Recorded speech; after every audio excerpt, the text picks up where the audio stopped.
Today's recipe is an absolute nutrient-rich, heavy on fiber, high-protein recipe called Shahi Dal Maharani.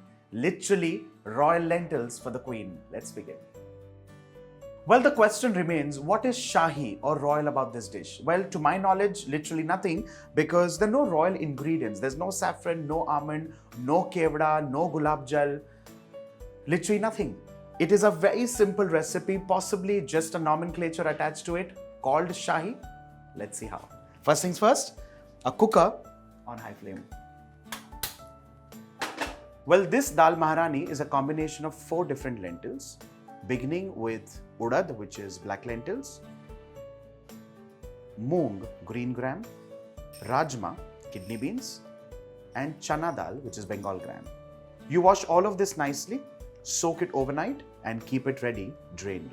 The next step is to pressure cook all of this, beginning with urad dal, of course, followed by green gram, kidney beans, rajma, and finally the Bengal gram. While I have soaked all of this separately, you can soak all of this together. Let's add in water. To this, let's add in some turmeric, salt, and along with this, a green chilli whole. All you can do is just remove the stalk off.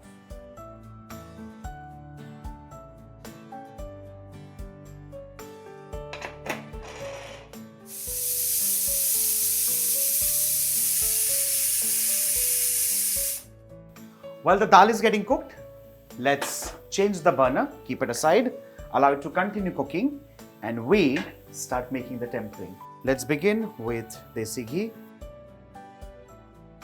cumin seeds. Once these begin to crackle, a cinnamon stick, a couple of bay leaves, Kashmiri red chilli, dried of course, and 2-3 cloves. Once all of this kind of crackles and sizzles well, and the Kashmiri red chilies will also start leaching out a little bit of their color, that's when we add in garlic. And along with this, some Asafoetida. Time to add in roughly cut red onions.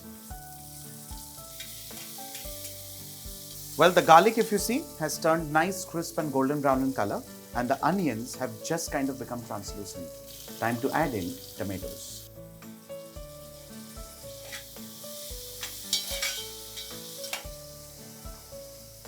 And finally to this, just a couple of spices that of course are from our home pantry. Red chili powder, a touch of turmeric. Remember, the turmeric was already in the lentils as well. Garam masala, home ground of course. Let's mix this well. Our tempering, our masala is done and ready, and our lentils have also perfectly cooked. What I had done is, you allow this to cook on high flame, 4 whistles perfectly well, and then you lower the flame and allow this to continue cooking for at least 20 minutes. Once that's done, off goes the flame, and you allow the pressure in the cooker to subside completely. Once that's done, we add in the lentils to the tempering.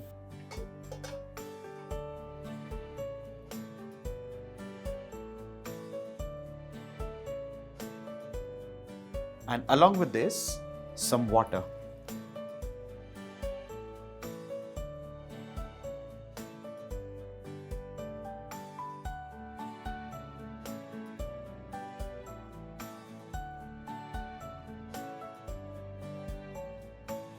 The whole idea and the purpose is that the lentils should become nice and mushy like so. With this, ladies and gentlemen, Shahi Dal Maharani done and ready, and with this, off goes the flame. That this goes amazingly well, not just with jeera rice, but also with roti, naan, pulka, and the works. The day you feel you're literally done with a pili dal or a kali dal, this is a dal which will come for your rescue, I promise. This is me, Varun, signing off. Bye for now.